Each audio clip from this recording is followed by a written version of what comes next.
All right, hello everyone, it's Ferric, and welcome back to another video in which I go over a dev diary that was written by one of the game designers at KingsIsle. In this case, it was by Cam, who now goes by Hephaestus. He's one of the newer designers that got hired at KingsIsle earlier this year.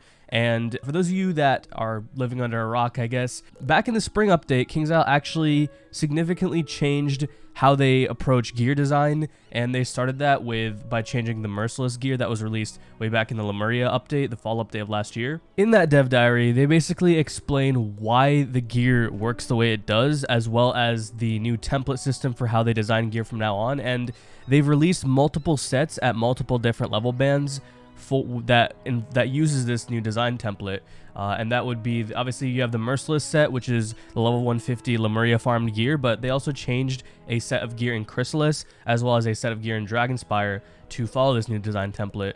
And I have the Dragoon hat on, which is not part of this design template, but here's the Merciless hat. And then also they released a new gauntlet, which dropped the Unforgiven Dead gauntlet, which drops this Highland gear, which also follows the same design philosophy, but it has a different template. And I'll get into that when we read the dev diary because it explains it all very well. But there's also been more sets released after that as well, from the Spiral Villains Horde pack, and also with the new raids that are added to guilds, which, by the way, last night, the Silver Pack Guild became the first guild in Live Realm to beat the raid. This is the Nullifier badge. This is the badge that you get from the raid. I've also gotten some raid drops as well, including pieces of gear from the new set, some which no one has because the final boss is the only way to get the hat, robe, boots, and wands. So I got the Fiery Null boots, which compared to the Merciless boots, they give a little bit less damage, but they give more pierce, and they also give power pips and accuracy, which the Merciless boots actually don't give any power pips at all. So like when you combine it with other pieces from the set, there's a chance that you can make some really cool setups out of this, but the gear's not, you know, just objectively like way better than Merciless or anything. So but we'll go over more of that in the dev diary. And also another reason why I'm making this video is because later today I will actually be hosting, I've been given the opportunity to host another roundtable discussion with the designers at KingsIsle, where we discuss a lot of these gear changes, and I also ask a lot of questions that were not answered in the dev diary, or things that, you know, that I feel need more clarification, or the community feels needs more clarification. So if you want to check that out, that's going to be streamed later today at 4 p.m. Central Time at twitch.tv/ferric. Links for everything are going to be found down in the description down below. But anyways, without further ado, let's get into this dev diary. Let's hear out what Cam has to say on the changes to the gear design system for Wizard101. All right, so here it is. I will leave a link to this down in the description below if you want to read it for yourself, but all the dev diaries can be accessed through this link. If you actually click right here where it says select different post, you can see all the different dev diaries they've released throughout the years. And actually, for those of you that remember, I actually read this one, and we went over this one on a video as well, the PvP State of the Meta. And then for World Spellment Sources, I was kind of, you know, a little bit MIA from Wiz, so I didn't really go over that one, but here's the Gear Rework dev diary. So it's titled Gear Rework. All right. Hello, Wizards. This article is being written to give more clarity on the recent changes with gear in the spring update and to give you a better idea of where we're headed in the future. For those unfamiliar with the changes, check out the April 2022 update notes. I'm going to leave the link to that as well, but it's in the dev diary, so you can check it for yourself. But yeah, Cam Hephaestus. He goes by Hephaestus now, so there you go. Previously known as the Gear Audit, this gear rework has been in the works for over a year. These were our main goals for doing the rework. Develop a template system that allows for a diversity of gear options. Create desirable gear that is in contention with gear both old and new, but doesn't blow previous gear completely out of the water. Reinforce school identity and stats. Integrate dual school stats onto gear without sacrificing main school stats. And each of these deserves some explanation. So in this image, we can see this wizard is wearing full Merciless, the hat, robe, boots, and the wand. Gear templates, first section. For the gear reworks, we have designed a new template system which includes different versions of gear based on separate roles. Right now, our templates are comprised of 3 roles: offense, defense, and utility. Each gear template is a combination of those 3 roles, as well as a dual school. This difference in roles allows players to have choices in gear that provide for ways for players to customize their gear setup. Now, this is really good. That's something that people have been asking for a while, because people said there's no diversity in gear, or we feel like we have to run the same gear over and over again. But one thing that I feel like is definitely a result of this gear rework is no one really goes, hey, this is the best setup for this, or you know, this is the best PvE setup, or this is the best PvP setup. it really depends. Some schools, they do have one set for PvP that is heavily favored over other sets, but that doesn't mean other sets don't work. Like, you can create so many sets with the way they've done this, and that's just my opinion personally. Obviously, y'all are entitled to your own opinion, but that's just how I feel things are now that this system is in play. But anyways, offense includes stats like damage, pierce, and critical. Defense includes stats like resist, block, and health. And utility includes stats such as accuracy, power pip chance, and shadow pip rating. One thing I will say, this dev diary, it does not explain how exactly item cards are, fit into this whole template system, which that will be one of my questions in the roundtable later today for those that want to watch it. But and one other point I should have mentioned before is that the roundtable, it will be streamed, but I will also end up uploading it to YouTube as well later on. So yeah, there's that.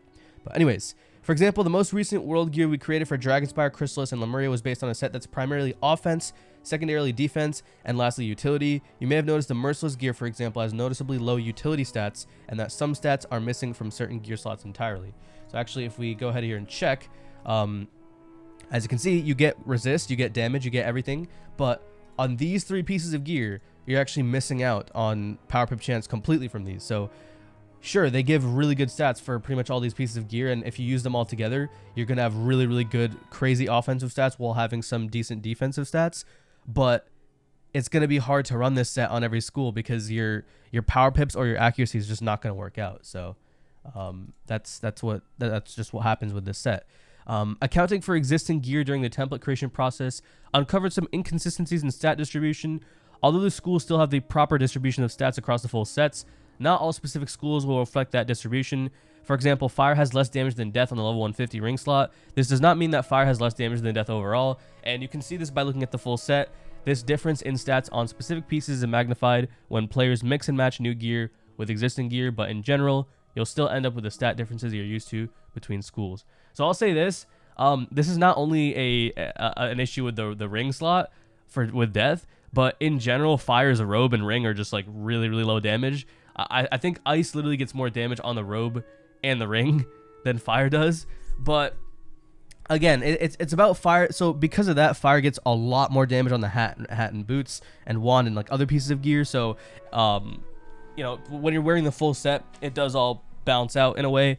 But it is something interesting, and I'll definitely ask a question related to that as well, because, at the end of the day, the rings, which all give a lot of power pip chance, fire still has a lower damage ring, which, it doesn't really make that much of a difference. Even if they got like 5% more damage on it, it wouldn't make that much of a difference. But I still think it'll be an interesting question worth asking later today. So that was the first section, which is gear templates. Next up, we're going to look at desirable gear. One of the most difficult tasks of this gear rework was finding the right balance between existing gear and new gear. If the new gear is worse than existing gear, then players won't care about the new gear we add. If it's strictly better than existing gear, then that would make all our existing dungeons and combats irrelevant. We want players to desire the new gear, but not simply because it's better than all existing gear. In the past, the players were used to a system where every 30 or 40 levels, there was an obvious best setup for every character, and you could use that gear for a long time before needing to upgrade. To keep gear increasingly interesting and valuable across all levels, we made the stat growth between gear sets more granular, such that every increase would see some sort of upgrade and no stat was decreasing between level bands. So this part was a little bit confusing to me because they said that they don't want to make the gear better, but then also that every increase would see some sort of upgrade and no stat was decreasing. But I guess what this means is with the new design template, they're all the gear, like a certain set is always going to increase. But then what this also means is they're not going to change old gear. So the Malastare robes, for example, from Darkmoor, at least that's the way I interpret this. I'll definitely ask them about this as well. But the way I interpret this is the old Malastare robes from Darkmoor, they gave a ton of accuracy, which based on this new gear templating system is a very high utility stat robe. And, it obviously doesn't follow the new design template, but I guess like they still want that stuff to have a potential use in some sets. And so they're not going to end up changing that, which I can see how that makes sense, because it's not objectively like the best robe for everything. In PvP, I don't really see people using it because it does have drawbacks of its own, but just not in the way that's based on this template system. So that's just how I see it. Okay, gear above level 100 used to have a vastly different stat distribution than the previous 100 levels. Athems no longer had power pip chance, robes no longer had damage, hats no longer had resist. With a certain key stats missing from each gear past level 100, players are incentivized to hold on to that gear for a much longer time than usual. We have reshuffled the stats in a way where you no longer lose an entire stat on a piece of gear while keeping new gear in parity with existing gear. So this is just, this is basically talking about, for example, if you look at the Dragoon robe, this is like the old gear template system before this. This hat gives no resist, and then like the robes, which I don't even know if I have. I actually do have a robe. Okay, right here, the Dragoon's fiery armor. The hat was pretty much solely a defensive piece of gear. So there's no damage on this at all. I mean, yeah, there's a little bit of pierce, but that's pretty much it. It's a tiny amount of pierce. And the hats gave no defense. And then the boots were kind of like all-rounders where you get like every stat pretty much. The wands were, I don't even have the wands because the wands were kind of weird. Amulets were also defensive pieces of gear. If I have this right here, you get, a lot of resist, which I think even the current amulets are also kind of defensive pieces of gear, but they also give utility in that they give pip conserve. And then the rings and athemes, yeah, they just gave no power pip chance. So that was an interesting system. But anyways, let's move on. School identity is the next section. So school identity goes hand in hand with the Rochambeau. So that's why we are working to clarify each school's identity in both spells and gear. For gear, we emphasize each school's appropriate stats relative to other schools. For example, in the old system, Fire had more damage stat than Storm in level 100 plus gear, whereas we believe Storm should have the highest damage overall as it befits its school identity. As part of this gear rework, we identified stats that were not in line with our current goals for each school and made adjustments. And this I'm going to make a point of because this is also one of the reasons why Fire's gear does feel a little bit weak, because before, Fire literally got more damage on their gear than Storm, which I didn't have a huge issue with that, just because, like, again, tiny differences in damage does not mean your school does more damage. Fire's damage per pip on spells is still lower than Storm. Fire, like, before you put it into like the whole formula or whatever it is to like get the actual damage from a spell, Fire does 100 damage per pip. Storm does 125 damage per pip. So that's a pretty significant difference, and a tiny difference in damage. And also on top of that, Storm also gave more critical, which meant their critical hits did more damage, and Storm still got more pierce. But I think just overall, Storm having the most damage is also just a nice thing to have in the game. But because of that, Fire does see the least amount of damage increases on specific pieces of gear. And honestly, this is also, I feel like this is also the reason why the robe for Fire feels like it has low damage and the ring feels like it has low damage, because they wanted to add the damage onto the hat and boots just so that the damage on the Merciless pieces would be higher than the old Dragoon pieces where Fire got way more, like literally the most damage. Like Fire's Dragoon hat gives 30, Storm's gives 28, but they wanted to make the new Merciless hat give more, so that's why, they overall wanted to give Storm more damage than Fire, so they took a little bit of damage off the robe and the ring and they just put it on the hat so that it would still feel like a damage upgrade. And I think the same thing goes for the Merciless boots. Yeah, so look, 40 damage right here, Dragoon boots 36. If they give the robe and ring more damage, then these Merciless things right here would have had less damage than Dragoon. And I feel like there's no winning there because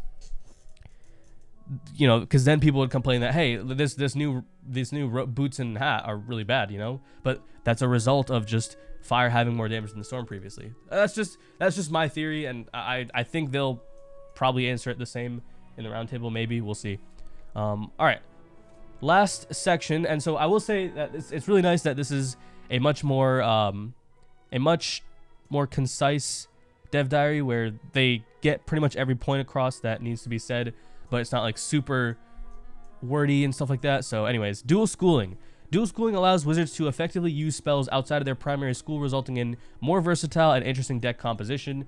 Our goal when adding dual school stats to gear was to make it strictly optional yet desirable. You do not need to use your dual school stats, but neither do you need to sacrifice any primary school stats to use it. It is strictly additive and strictly optional. There's still much to come and make dual school a viable option for all players. In the next several months, we will be continuing to refine the gear system, and we have more plans to expand the direction that led to the current version of the gear. Hopefully you can join us to discuss this and Ferric's Gear Roundtable. Who is that? Who's this Ferric guy? We will answer even more questions relating to gear. This will be on Tuesday, August 22nd at 4 p.m. Central Standard Time. I think that's supposed to be daylight time, but that's fine. We're not gonna... Okay, anyways. Afterwards, the video will be linked here. Please let us know what you think of this update in the forums. Thanks, Cam Hephaestus Designer. Dated August 19th, 2022. So yeah, this came out a few days ago. I've been kind of slacking, but I've also been grinding raids and Wiz, so I've been a little bit busy, y'all. All right, anyways, so yeah, that is the dev diary that is going to happen. Oh wait, actually, I think. Oh, also, it's gonna be Tuesday, August 20. This is another typo, but today is August 23rd, so it is going to be today. This video will go up hopefully by shortly after noon, hopefully Eastern time. So 5 p.m. Eastern time, 4 p.m. Central time.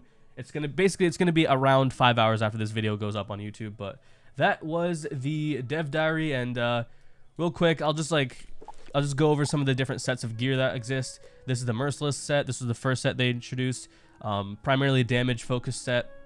And I'm also in the roundtable. I'll also ask like what the exact templates were for each one. So this one appears to be damage 1, resist 2, and then utility 3, obviously because it doesn't have power pip chance. Then there was the Highland set, which is from that gauntlet that you could farm. This one seems to be mainly defense oriented because all the schools get a crazy amount of resist and stuff like that for their school. So I believe this one would be resist 1 or defense 1, utility 2, damage 3, I think. I don't think this is a utility 1 set, but maybe I'm wrong. And then yeah, so this is the robe right here. And this is the boots. And then so the new set, there's actually 2 new sets that were added in the raids. One is the nullity set, one is the void set. If we look at the void set, I don't know if I have actually any. Okay, you know what? Okay, I do have void set. So void set appears to be some sort of utility set because it gives a lot of heal boost, which is considered a utility stat. I mean, this ring literally gives 19 power pip chance, but if I have any, oh yeah, I don't have any robes, hats, or boots because we only beat the raid once. But void is definitely, yeah, look at how much pip conserve you get for different schools on it. So it's definitely utility focused set. But yeah, nullity set, of which I have 1 piece of gear for like the hat, robe, and boots. This is definitely a I don't know if it's I'm pretty sure it is damage 1, but instead of being resist 2 or defense 2, it's utility 2 because you get more power pip chance on it and you actually lose out on block rating entirely. So I definitely see these being used in PvE sets where you want to have the most amount of pierce and also have high damage, which for raids, that kind of set is very, very useful. Like for example, if I have this is the set that I use to win raids. I have a lot of pierce, damage, low resist, accuracy. But yeah, that's just one of the things. Like with this gear system, that's also why I haven't made a video on the best gear setups, because it's hard to say what the best gear setup is. There's so many different combinations of gear that you can make with all this new gear that it's hard to say there's strictly one set that is the best. So I think whenever I end up getting to the gear sets, I'll make a few different sets. One is just gonna be like a primarily damage focused set for like, maybe I'll make one like for raids. I'll make one for PvE, and then, you know, I don't do PvP, and other people probably have much better ideas than me, and you can check those people out for the PvP setups for each school. But for raids and for PvE, like when the new world comes out, I feel like I have a pretty good idea for what gear you should run, but that will come out later. Anyways, this was the dev diary. Make sure to be there later today for the roundtable, and also in a few. So I did also record. We didn't stream the raid win that we did last night, but I did record it, and I will post that in a couple days as well. So